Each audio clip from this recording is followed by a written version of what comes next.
The U.S. Democratic race for the nomination has been full of tension and drama. So,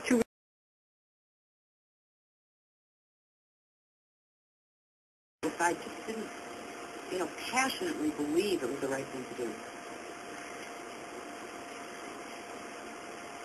I have so many opportunities in this country. I just don't want to see us fall backwards. So,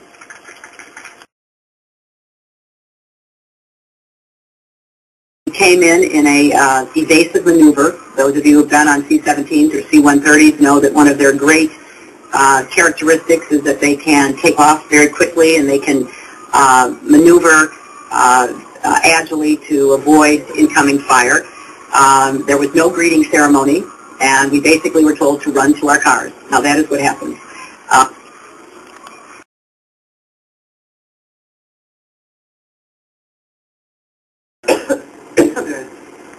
I remember landing under Snyder. Yeah, no, wait, that's what I said when I was sleep deprived. You can read my book, and I said something very different. Yeah, I misspoke. Yeah, I was totally misspoke. I've talked about this endlessly. I wrote about it, and I don't know what I was thinking. Because, yeah, we were told that we had to land under, some threats, and the military did a great job. I was the first lady taken to a war zone since Eleanor Roosevelt. But that was just sleep deprivation or something. I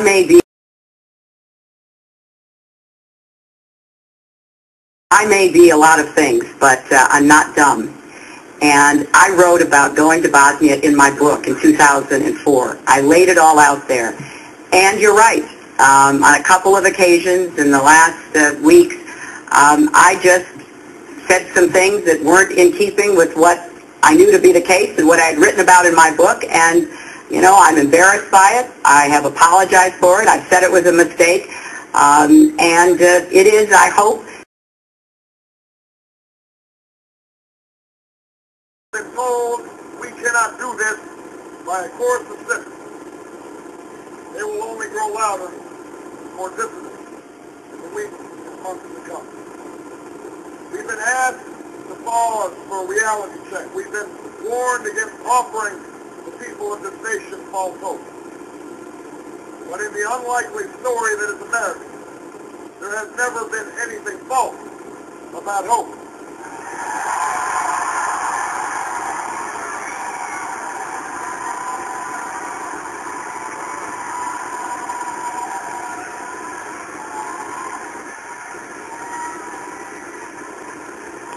Of a people. Yes, we can. Yes, we can. Yes, we can.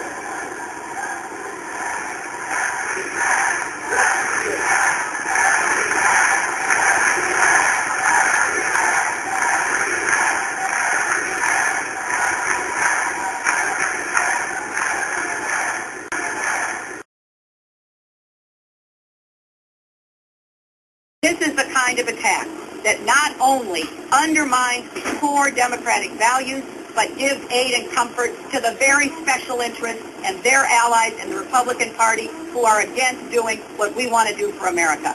So shame on you, Barack Obama. It is time you ran a campaign consistent with your messages in public. That's what I expect from you. Meet me in Ohio. Let's have a debate about your tactics and your behavior in this campaign.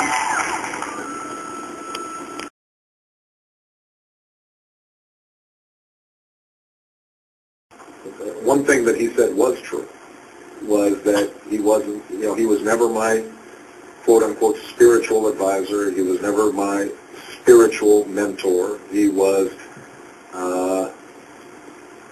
my pastor. And so to some extent how, the press characterized in the past that relationship, I think,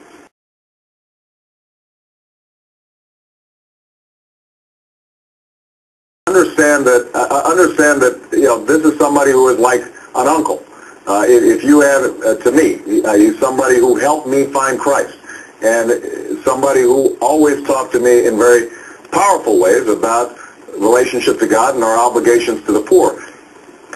A function of one or two statements then that's not something that would lead me to distance myself from either my church or my pastor.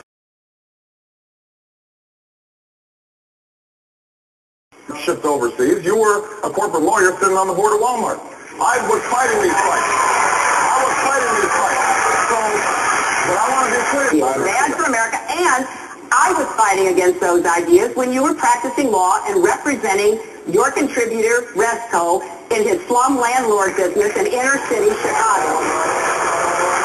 I object.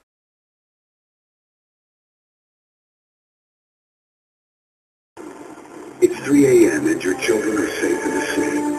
But there's a phone in the White House and it's ringing. Something's happening in the world.